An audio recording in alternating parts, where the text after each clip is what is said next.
sha'imin laysa lahu min shiyamihi illa al-ju'ul 'atash.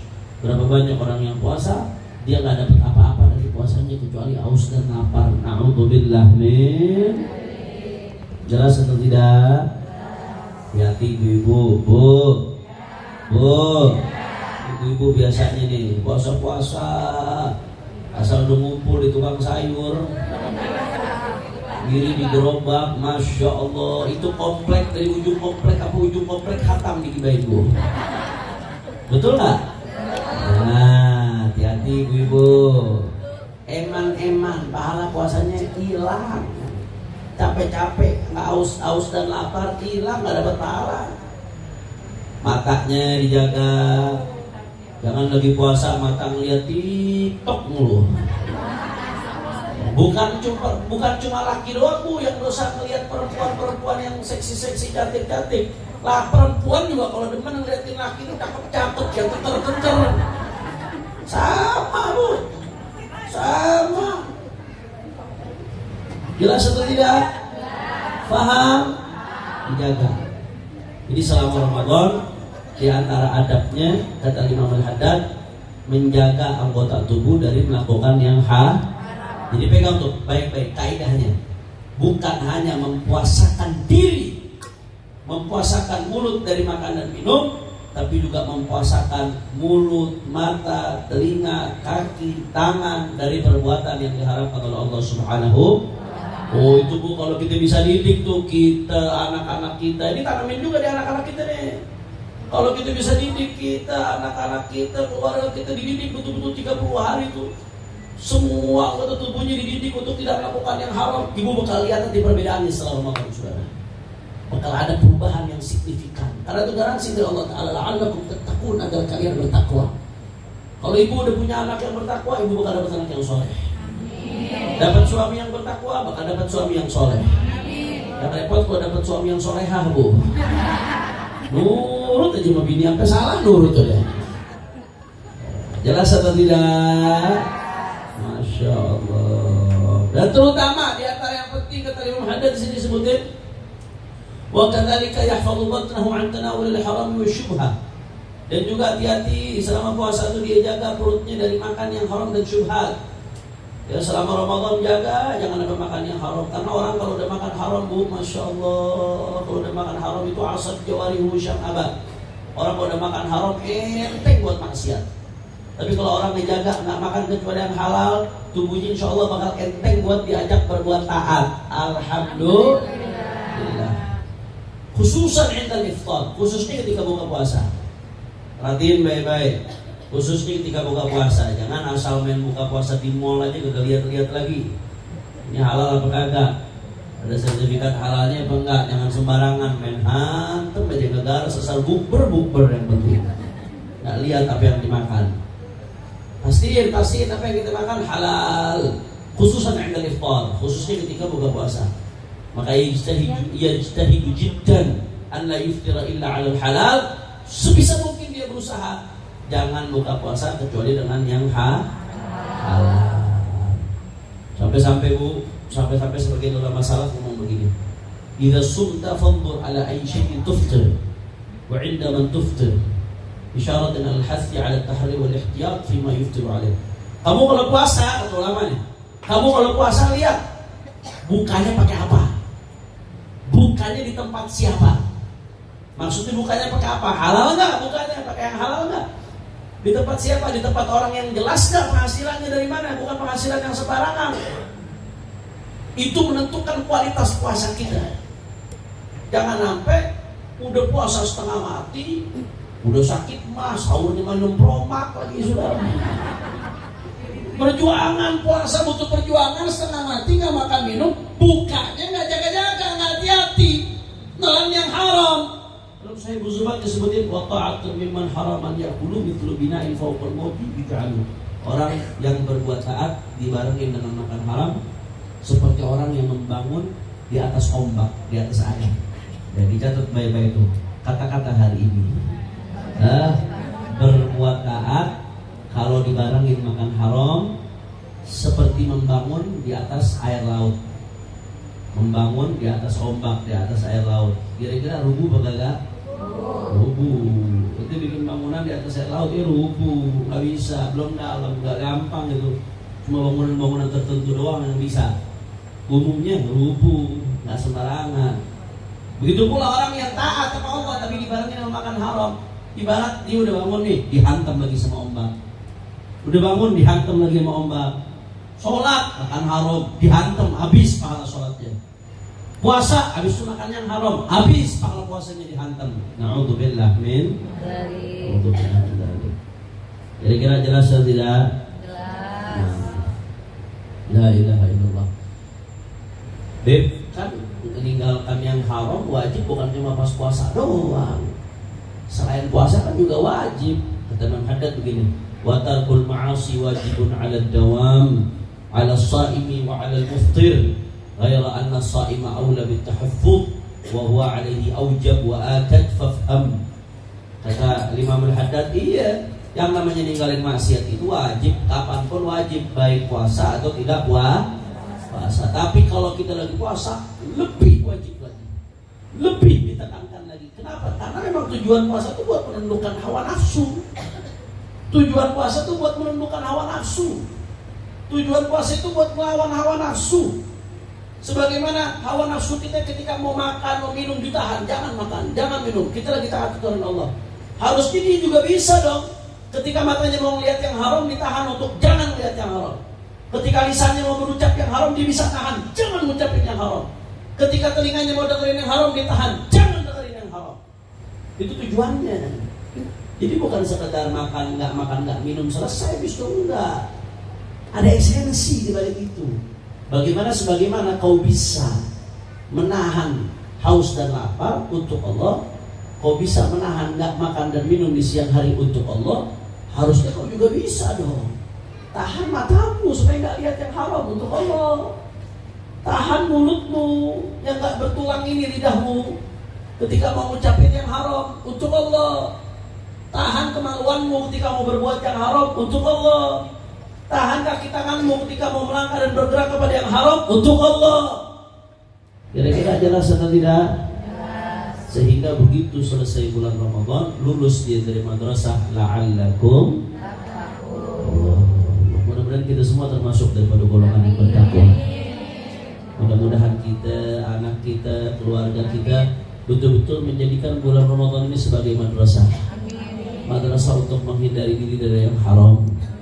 Bulan Syawal semuanya udah masuk kategori muttaqin, orang-orang yang bertakwa. Amin ya rabbal alamin. La ilaha illallah. Makanya kata Rasulullah SAW, as-shaumu junnah. Puasa itu adalah benteng. Junnah, puasa itu adalah benteng. Benteng kita dari perbuatan dosa. Artinya orang kalau dalam keadaan puasa aja dia masih tetap nggak bisa nahan diri dari perbuatan dosa, bagaimana lagi nggak puasa? Puasa aja masih demen maksiat, bagaimana lagi nggak puasa? As-shaumu junnah. Puasa itu adalah benteng. Fa idza kana yaumu shaumi ahadikum fala yarfuth wa la yafsuq wa la yajhal. Fa in imru'un syatamahu aw qatalahu falyaqul inni shaim. Kata Rasulullah, kalau kalian lagi puasa, maka jangan ada yang berbuat dosa, jangan ada yang ngomong kotor, kata Nabi sallallahu alaihi wasallam. Kalau ada yang menghina, ada yang mancing kita duluan nih, ngajakin ribut di tengah jalan, lagi bawa motor, ada yang mepet-mepet, nyerempet, bawaannya udah pengen ngomong kotor. Ingat lagi puasa, inni shaim, aku lagi puasa. Ada yang nantangin ribut, bikin kesel, ngajakin debat, inni shaim, aku lagi puasa. Itu diajarin Nabi sallallahu alaihi wasallam. Suruh ucapin, keluarin kata-kata inni shaim. Buat apa? Buat ngingetin diri kita dan buat ngingetin dia. Keluarin itu kata-kata inni shaim, aku lagi puasa. Atau ketika kita lagi mau maksiat, ini udah mau maksiat, lidah udah mau ngucapin yang haram, mata udah mau lihat yang haram, kita ingetin diri kita, inni shaim. Ini sama-sama, ini aku lagi puasa. Artinya inni shaim. Jadi ibu kalau udah mau maksiat, udah ada mau dorongan, inni shaim. Cuman jangan begitu ngomong sendirian, akhirnya ngeliatnya bini gue mulai gila. Ini sesungguhnya aku lagi puasa. La ilaha illallah. Wa min adabis shaim. Nah, di antara adab-adab orang yang berpuasa dicatat deh. Adab yang kedua di antaranya alla yukthiran nauma bin nahar wa la yukthiral akla bil lail. Nah, ini cakep banget ini. Jangan kebanyakan tidur di siang hari dan jangan kebanyakan makan di malam hari. Jangan kebanyakan tidur di siang hari dan jangan kebanyakan makan di malam hari. Ya Allah, saya bahas ini habis buka kedai bakso lagi. Masya Allah, tabarakallah. Jadi jangan kebanyakan makan di malam hari.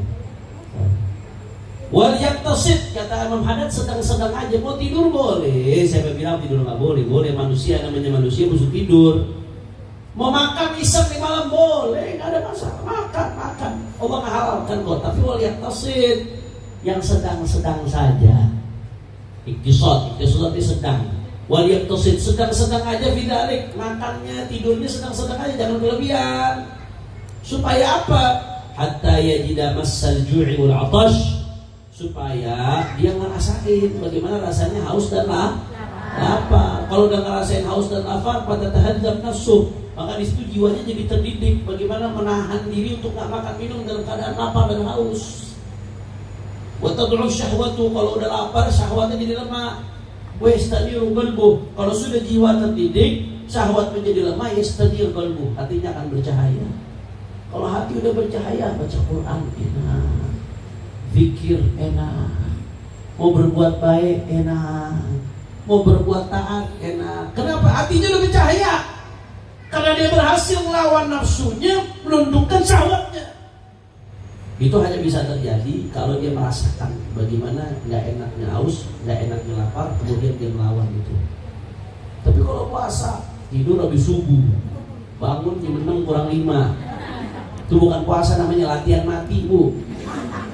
Latihan mati itu namanya. Bangun tinggal nunggu maghrib doang. La haula wala quwwata illa billah. Ada nggak kadang-kadang begitu? Anak laki biasanya tuh begitu ya.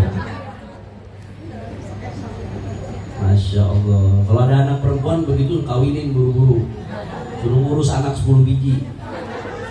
Nah. La ilaha illallah. Kadang-kadang orang, kalau anak perempuan ini salah satu cara mendidik anak perempuan, Bu. Salah satu cara mendidik anak perempuan supaya nggak manja, suruh tinggal sama mertua. Betul apa kagak? Di rumah orang tuanya sendiri, bangun siang nggak ada beban. Bangun siang santai aja, nggak ada beban. Di rumah orang tua sendiri mau masak mau kagak masak sebelum ting. Betul apa enggak? Tapi kalau di rumah mertua, wah, habis subuh udah tidur lagi. Rajin nggak? Rajin. Kadang-kadang perlu sewaktu-waktu yang punya anak perempuan, perlu anak perempuannya suruh tinggal sama mertuanya, biar rajin, biar bergerak. Kalau di rumah sendiri udah rajin sih udah alhamdulillah udah bagus. Mudah-mudahan sih insya Allah kalau di sini anak-anaknya begitu semua. Tapi kadang-kadang di ospek di rumah mertua penting, Bu. Kalau rumah mertua nggak bisa juga begitu, doain biar dapat hidayah. Amin ya Rabbal alamin. Nah, kadang-kadang orang itu terdidik dengan keadaan. Ya, orang terdidik dengan keadaan. Waktu baru nikah mungkin masih malas-malasan. Begitu punya anak mau nggak mau, jadi bergerak akhirnya. Mau nggak mau akhirnya jadi siap capek. Jadi melek. Yang tadi tidur pagi anak sekolah akhirnya mau nggak mau jadi bangun. Nah, banyak orang yang terdidik dengan keadaan. Kayak pedang, Bu. Pedang itu semakin ditempa semakin tajam. Nah, seorang juga begitu dalam menghadapi kehidupan. Semakin dia menghadapi cobaan, menghadapi kesulitan, dia bakal semakin tajam, semakin matang, semakin kuat dalam menghadapi kehidupan. Insya Allah. La ilaha illallah.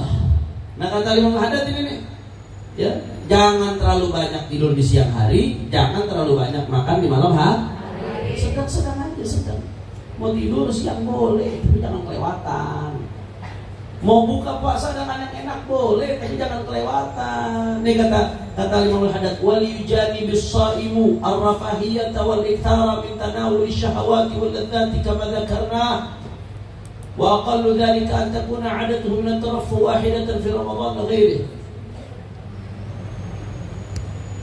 Wa hadha aqallu ma yanbaghi. Wa illa falirriyadhah wa mujanabati syahawat. Syahawat itu athar kabir fi tanwir al-qalb. وتطلب بالخصوص في رمضان. نعم. وأما الذين يجعلون لهم في رمضان عادات من الترفهات والشهوات التي لا يعتدونها في غير رمضان فغرور غرهم به الشيطان حسدا منه لهم حتى لا يجدوا بركات صومهم ولا تظهر عليهم آثاره من الأنوار المكشفات والخشوع لله والانكسار بين يديه والتلذذ بمناجاته وتلاوة كتابه وذكره. Nah, perhatian hadat di antara hal yang mesti kita perhatikan, yang mesti dihindari, terlalu berlebih-lebihan ketika buka puasa. Nah, mau buka puasa enak nggak apa-apa, bagus. Kadang bilang nggak bagus, tapi jangan kelebihan. Anggota keluarga cuma 5, bawaannya sampai 17. Belum lagi esnya 3 macam, es cendol, es kelapa, sama es campur, sama es teh manis. Nah, belum habis itu kolaknya, habis itu nasinya lauknya 7 macam. Allahu Akbar. Selesai Ramadan bukannya kurang berat, malah naik. Ibu-ibu kalau udah berat naik stres dah. Tinggal ngeliatin timbangan mulu ibu-ibu. Ya, jangan, gak bagus begitu, gak bagus. Kadang hadat biasa-biasa aja. Mau makan enak bagus, saya bukan berarti ngelarang ibu-ibu gak masak enak ya. Jangan pulang dari sini akhirnya Ramadan gak masak enak atau saya kayak Bani pengajarin. Akhirnya lakinya kesal sama saya nanti. Nah begitu Bu. Kalau madhabnya guru saya Syekh Al-Habib Abdullah Baharun, kalau ada orang lagi mau senang di bulan Ramadan dengan jadi makan enak, biarin, jangan dilarang. Biarkan mereka menyembah Allah Ta'ala dengan cara yang membuat mereka senang. Biarkan mereka senang dengan ibadah. Biarkan mereka senang dengan bulan Ramadan. Tapi jangan berlebih. Poin itu, jangan berlebihan. Jangan berlebihan. Kata Imam Haddad, kalau sampai berlebihan, kelewatan lagi offset, itu gurur. Itu tipuan dari setan yang mau nipu kita. Di bulan Ramadan harusnya dia berlapar-lapar, harus ini bersusah-susah untuk mendidik hawa nafsunya, malah dibikin lebih memanjakan nafsu melebihi di luar Ramadan. Akhirnya esensi dari puasa ini malah gak dapat sama sekali. Jangan, itu kurang bagus. Jelas atau tidak? Nah,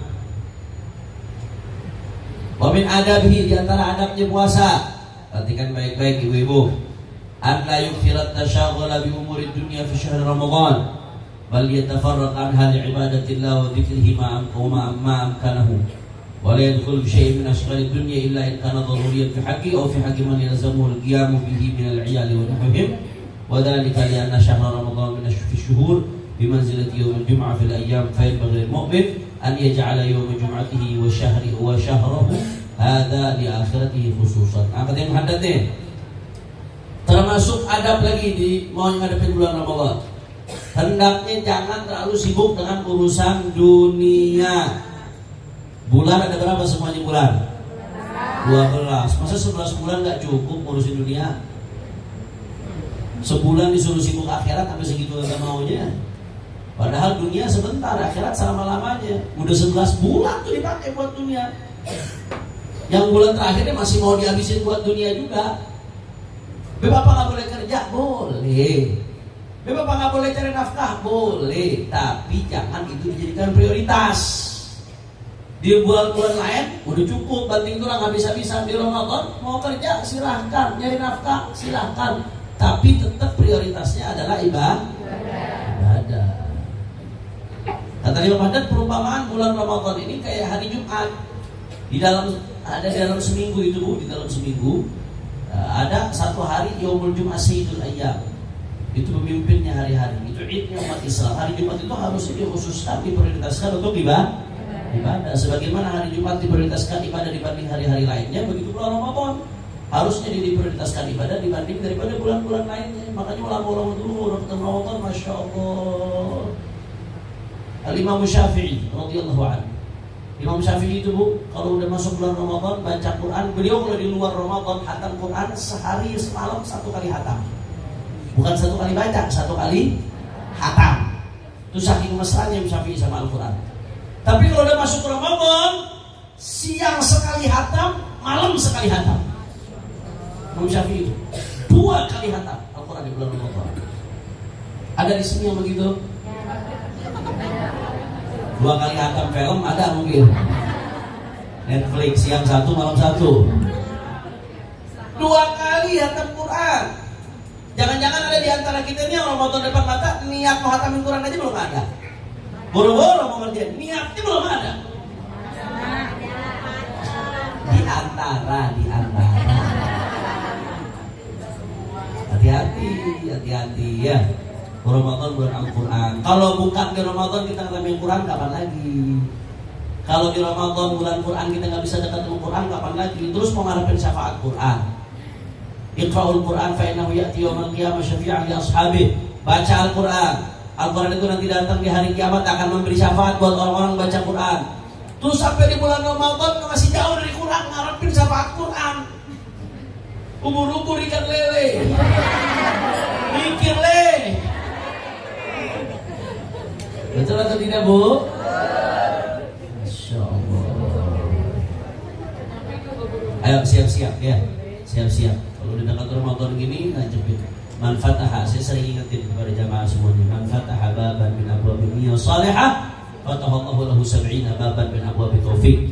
Siapa yang buka satu pintu niat yang baik, satu buka pintu niat yang baik, Allah akan bukakan baginya 70 pintu kebaikan, pintu taufik. Niatin dulu. Kalau niat aja belum, bagaimana mau hatam?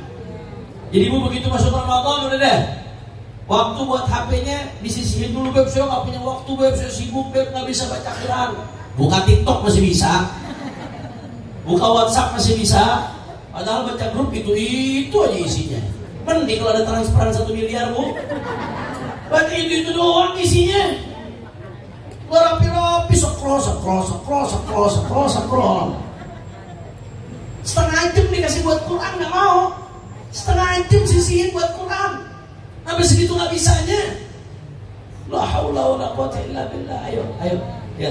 Kalau mau hatam sekali berarti per hari 1 juz. 1 juz itu berapa halaman, Bu? Hah? Wah, ketahuan nggak pernah ngaji dia. Berapa halaman? 20. 1 juz itu 20 halaman, 10 lembar. Begitu dong. 1 juz 20 halaman, 10. Kalau mau baca langsung lancar paling setengah jam atau 40 menitan lah kalau bacanya agak tartil. Kalau macet-macet dikit kayak anak TPA 1,5 jam. Betul nggak, Bu? Nah, berarti kalau dibagi 5 waktu, 1 waktu cukup 4 halaman. Dikit nggak? Dikit. 1 waktu 4 halaman, 4 kali 5 berapa? 20. Masa nggak bisa juga? Cukup sisihin tuh waktu yang buat buka TikTok, sisihin dikit aja buat Quran. Waktu yang dipakai buat buka YouTube, buat buka, sisihin dikit aja buat Quran. Nah, kalau sampai di bulan Ramadan kita juga nggak bisa hatam Quran, kapan lagi menghatamin Al-Quran? Jelas atau tidak? Jadi cukup kesibukan urusan dunia diminimalisir, kecuali yang darurat, yang harus mau nggak mau kita kerjain buat ngasih nafkah, ya itu mau nggak mau. Tapi jangan dijadikan prioritas dunia itu di bulan Ramadan. Dan Ramadan prioritas kita adalah akhir. Sayang, Bu, ini dari Nabi SAW. Ya, bulan Ramadan itu udah dikasih anugerah dari Allah buat umatnya Rasulullah SAW. Ramadan dikasih malam Lailatul Qadar 1000 bulan. Ibadah di malam Lailatul Qadar itu sama kayak ibadah 1000 bulan. 1000 bulan itu 83 tahun. Ini anugerah Allah buat umatnya Nabi. Terus kita sia-siain begitu aja. Rugi apa kagak? Rugi. Ubur-ubur ikan lele. Rugi le. Betul nggak? Rugi le. Makanya minimal, saya sering ingetin, saya nggak bosan-bosan ngingetin setiap Ramadan. Fadzakir nafa'atul dzikr. Buat ngingetin bentuk kasih sayang saya, cinta saya kepada semua jamaah, ya. Saya nggak bosan-bosan buat ngingetin. Minimal, kata guru saya, kalau mau dapat Lailatul Qadar, karena Lailatul Qadar kita nggak tahu kapan. Lailatul Qadar itu umumnya di 10 malam terakhir. Umumnya bisa jadi bukan di 10 malam terakhir. Umumnya di 10 malam terakhir. Lebih umumnya lagi di malam-malam ganjil di 10 malam terakhir. Lebih umumnya lagi. Tapi bisa jadi di 10 malam pertengahan. Bisa jadi di antara 10 pertama, bisa jadi jangan-jangan Lailatul Qadar malam pertama. Bisa jadi jangan-jangan malam Lailatul Qadar malam ke-5, ke-6, ke-7. Yang orang ketika udah lalai pakai acara bukber, kagak sholat maghrib lagi habis bukber. Udah gitu bukbernya bawa pacar lagi saudara. Tau-taunya malam Lailatul Qadar, apa sepakah tuh? Gak ada yang bisa jamin. Pokoknya kata Imam Haddad, Lailatul Qadar itu adanya di bulan Ramadan. Umumnya di 10 malam terakhir. Lebih umumnya lagi di malam-malam ganjil 10 malam terakhir. Tapi tidak ada yang jamin dia pasti di 10 malam terakhir. Bisa jadi di 10 malam pertengahan, bisa jadi di 10 malam pertama. Allah nggak kasih tahu kapan tepatnya. Kenapa dirahasiakan? Supaya kita perhatian. Selama 30 hari itu perhatian selama bulan Ramadan. Makanya guru saya pesan seminim-minimnya. Saya tahun lalu udah ingetin, saya ingat banget tuh di sini. Seminim-minimnya, kalau mau dapat Lailatul Qadar, ibu-ibu perhatikan baik-baik, Bu. Kalau mau dapat Lailatul Qadar seminim-minimnya selama Ramadan, jaga subuh berjamaah, isya berjamaah. Itu seminim-minim itu. Beb sholat yang lain nggak apa-apa ditinggalin, paling lo menyan. Bukan begitu maksudnya. Idealnya 5 waktu berjamaah. Tapi kalau nggak bisa, yang lain nggak berjamaah, minimal subuh berjamaah, isya berjamaah. Itu seminim-minimnya orang Lailatul Qadar. Kalau dia bisa selama 30 hari berturut-turut subuh berjamaah, isya berjamaah, berarti salah satunya akan bertepatan dengan Lailatul Qadar. Kalau bertepatan dengan Lailatul Qadar dalam hadis sahih, Rasulullah SAW bersabda, kata Rasulullah, man shalla subha fi jama'atin, man shalla al-isya fi jama'atin, faka'annama qama nisfal lail, wa man shalla subha fi jama'atin, faka'annama qama al-laila kullah. Siapa yang sholat isya berjamaah, seakan-akan dia sholat separuh malam. Siapa yang sholat subuh berjamaah, maka seakan-akan dia sholat 1 malam full. Berarti kalau isya dan subuh berjamaah, dapat pahala sholat sunnah 1 malam full. Bu, ada yang sanggup sholat sunnah 1 malam full? Dari habis isya langsung berdiri, Bu. Rakaat pertama baca Al-Baqarah, rakaat kedua baca Ali Imran, rakaat ketiga baca surat An-Nisa, rakaat keempat baca surat Al-Maidah. Salamnya sebelum azan subuh 5 menit. Ada yang sanggup? Pasang koyo 5 biji di kaki yang ada, Bu. Betul apa enggak? Nabi tahu kita nggak sanggup, udah selesai dah. Cuma Nabi sayang ini dikasih nih. Kamu amalin ini nih, isya berjamaah pahalanya setengah malam. Kalau ditambah subuh berjamaah pahalanya sholat 1 malam full. Kalau diamalin di bulan Ramadan full, maka akan ketemu salah satunya Lailatul Qadar. Kalau ketemu Lailatul Qadar, berarti pahala kita sholat 1 malam full bekal dikaliin 1000 bulan, saudara. Dahsyat atau tidak? Berarti kalau ditinggalin rugi atau tidak? Ubur-ubur ikan lele. Itu jadi ubur-ubur ikan lele mulu. Ada ente sih dah. Jelas? Paham? Jadi pesan saya nih, andai ceramah saya yang saya sampaikan siang ini rata-rata nggak diamalin ibu-ibu, misalkan seenggaknya yang terakhir nih amalin, saya minta tolong, Bu. Yang terakhir tolong amalin. Jadi Bunda Leli nggak sia-sia buka pengajian, pahalanya ngalir dan ibu-ibu juga dapat pahala. Alhamdulillah. Mudah-mudahan semua jamaah Darul Zahra dapat Lailatul Qadar. Dapat Lailatul Qadar. Begitu pula anak kita, pasangan kita, keluarga kita, orang tua kita, orang-orang kita cintai, semuanya dapat Lailatul Qadar. Fi khairin wa lutfin wa afiyah. Ala hadhihi niyal Fatihah.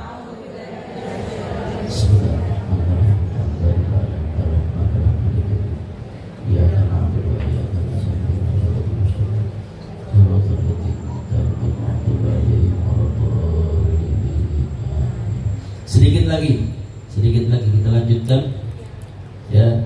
Kemudian di antara sunnah di bulan puasa ta'jilul futur, mempercepat buka puasa. Ya, kalau udah azan langsung Bu. Tapi dengan syarat yakin dulu udah masuk waktu maghrib.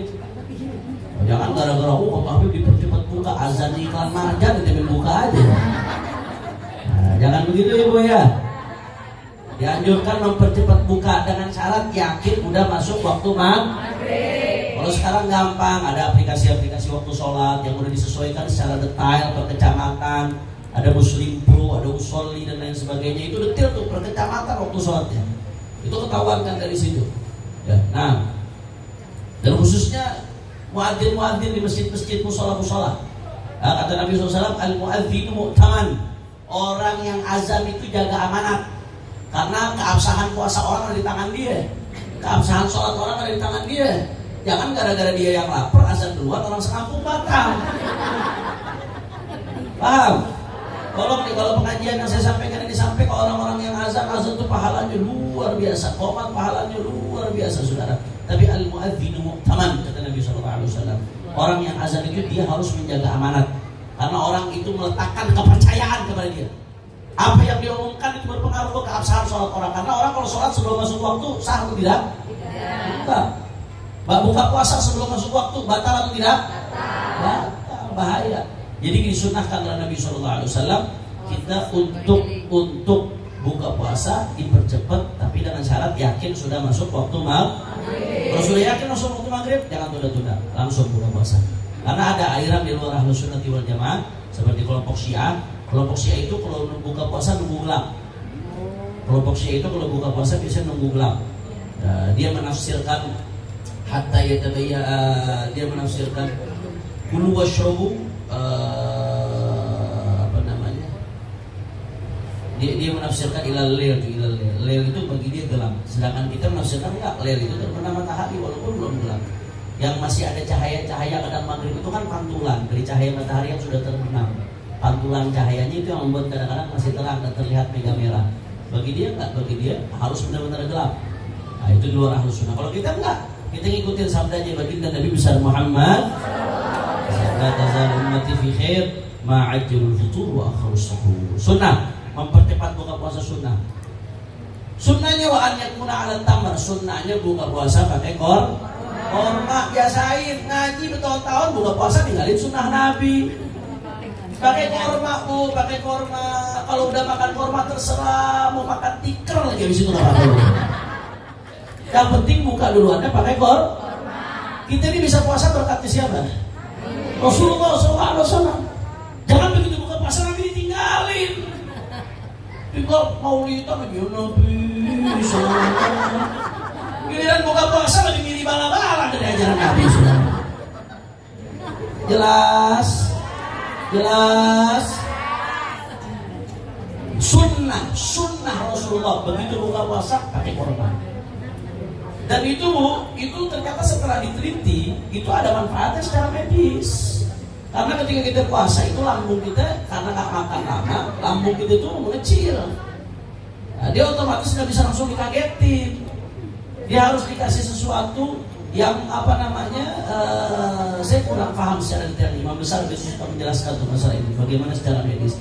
Intinya dengan dia makan korma, satu lambung itu nggak kaget, bagus, dan dia ada unsur gulanya sehingga badan tuh jadi punya tenaga lagi, punya power lagi. Dan ini yang terpenting dari itu semua, sunnahnya baginda Nabi besar Muhammad sallallahu alaihi wasallam. Tapi jangan makan tikar beneran, Bu. Ya, yang penting duluin habis korma air putih. Habis korma itu, habis itu baru yang lain. Terserah habis itu makan yang lain. Yang penting halal dan jangan berlebihan. Halal dan jangan berlebihan. An yakuna 'ala tamam, disunahkan korma dulu. Habis itu fa'in namanya kalau nggak punya korma bagaimana? Fa'alna air duluan. Kalau nggak punya korma air duluan. Sunnahnya. Habis itu baru yang lain. Tukang marjan bilang kan berbukalah dengan yang manis ya. Setelah korma dan air. Biasain ya, didik ya. Ini ibu-ibu yang udah ngaji jangan sampai sama kayak ibu-ibu belum ngaji. Apa gunanya ngaji di rumah buka ngamalin sunnah Nabi? Praktekin nih yang kita belajar dari bawa ke rumah. Karena panglima di dalam buka puasa itu ibu-ibu. Kalau nggak ada ibu-ibu bubar buka puasa di rumah, Bu. Betul apa enggak, Bu? Ibu-ibu ancam lu nggak buka puasa pakai korma, gua nggak masakin lagi besok. Selesai, Bu. Kadang-kadang perlu digas sedikit. Betul apa enggak? Kalau nggak pakai korma, nanti berarti nggak ngamalin sunnah Nabi. Kalau nggak ngamalin sunnah Nabi rugi tidak? Ubur-ubur ikan lele. Gara-gara itu tidak. Jelas? Paham? Nah, saya sengaja sedikit baca pantun biar ibu-ibu senang. Karena jadi ibu-ibu dapat pahala. Alhamdulillah.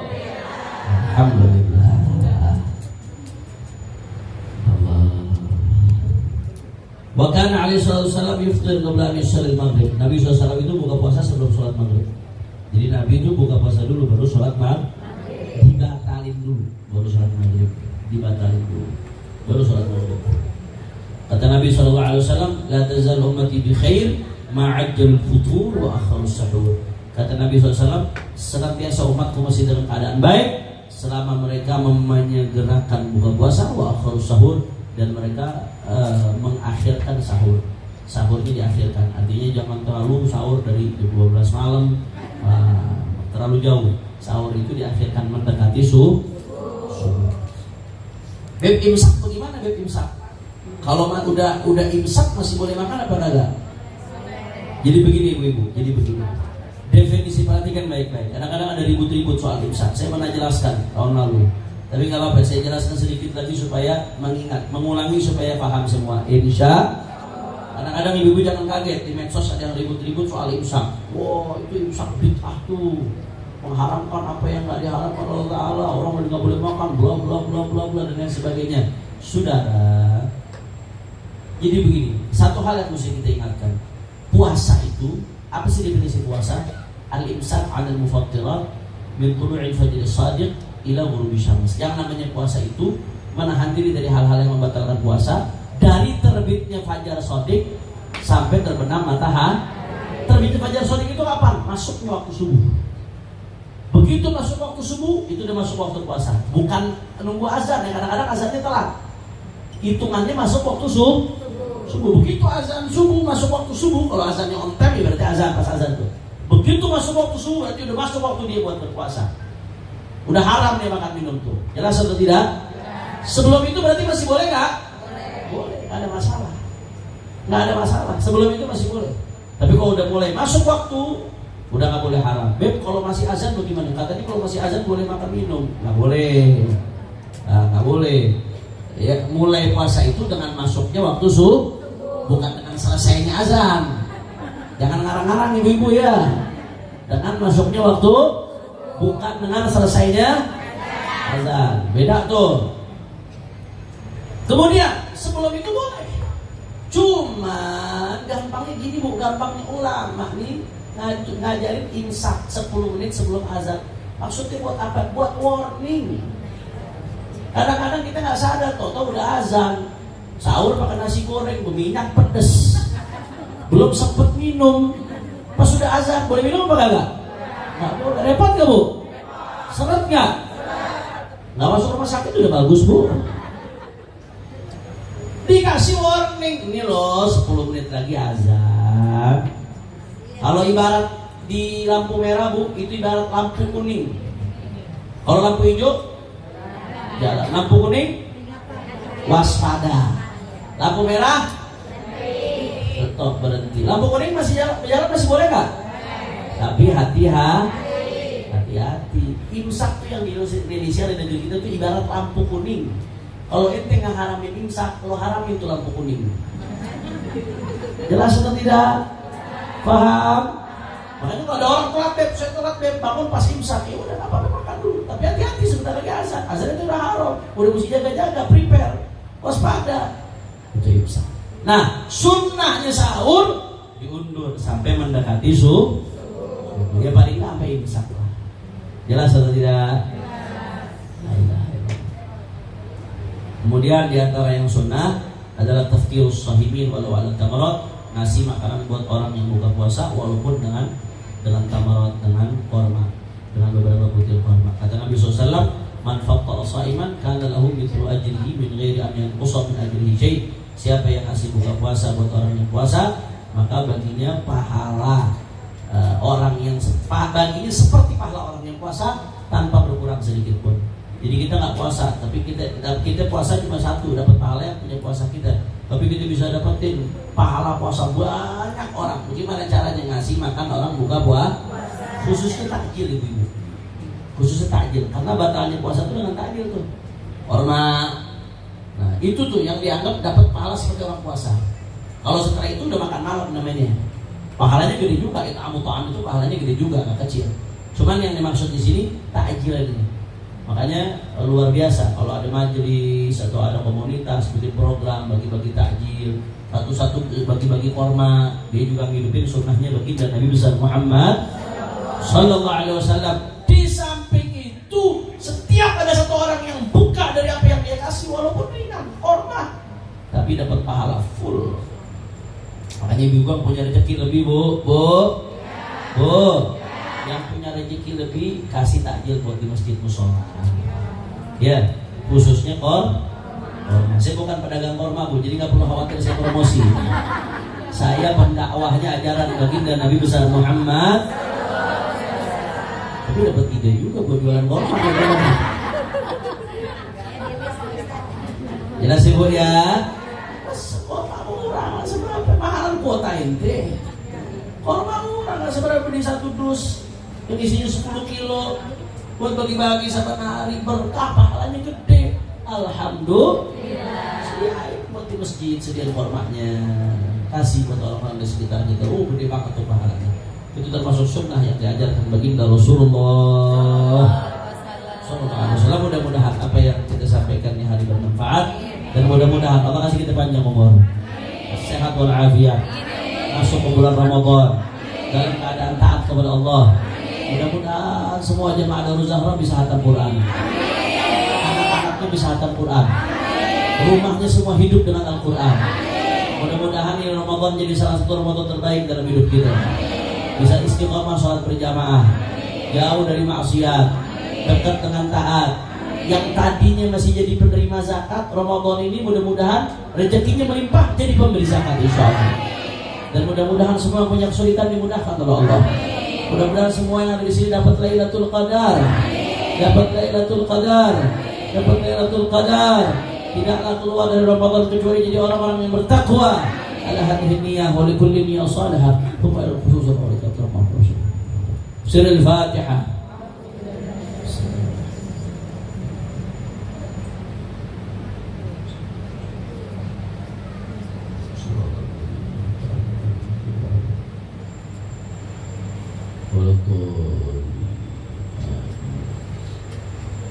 Sama-sama kita baca Dzikrul Jalalah. Sebelumnya sebelum saya tutup, saya mau minta maaf nih, udah masuk bulan Ramadan. Kalau ada kata-kata yang salah yang kurang berkenan, kadang-kadang omongan saya suka pedes, mohon dimaafkan.